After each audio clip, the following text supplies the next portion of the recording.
hay'adda Hafayoko ayaa dugsi lagu barto farsamada gacanta ka furtay magaalada Gabiley. Munaasabadani lagu furayay dugsigani ayaa waxa ka soo qayb galay barsaab ku-xigeenka Gabiley, maayarka Gabiley, xogayaha fulinta dawladda hoose ee Gabiley, barsaabkii ugu horeeyay ee Gabiley, isla markaasina magaca weyn ku leh gobolkaasi. Saraakiil ka socotay hay'adda Hafayoko, chief caaqilka gobolka Gabiley.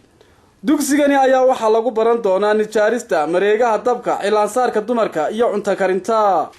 waxaa munaasabadani ka hadlay barsaabka gobolka Gabiley Cali Cabdi Cabdilaahi, barsaabkii hore ee Gabiley Maxamed Aw Cabdi Xabiib, maayarka magaalada Gabiley Mudane Shacay Maxamed Muuse. waxaan mar labaad salaamayaa daayartan maanta chance oo heshay bartaan xirfadaha kala duwan oo iyagana leeyahay ilaahay ku anfaco laakiin inaan isku dhigin unuga beeriyo dooni weyn noogu abaar baba dhacday deeyo xirfadaha ka faa'iideysan loo baahan yahay dadweynaha reer Gabiley waxa leeyahay meesha inamada cuntaha kariyaan baa leeyahay hodheelba meesha ma hagaagsan waxa uu barasa barako warqay odayaasha gobolka Hafayoko asaasay baan ahaa beeda ka mid ahay waraagga guursiga Hafayoko laga yaabaa labi saddex waxa maraya afar la san ka hor baa asaasay shaqum iyo 400 arday baa ka nijxay boqolkiiba 80 oo shaqeeyaan wixii daacad laga noqdo ee loo hawl kala in laga heli waaya wuu mara dhala inagu haddii aynu reer Gabiley nahay intii aad bay noogu baahnay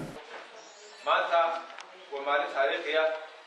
oo Gabiley laga furay dugsigii farsamada gacanta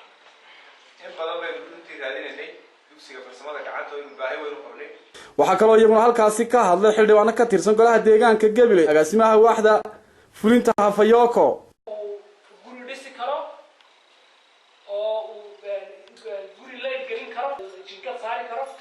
soo saari karo furniture soo saari karo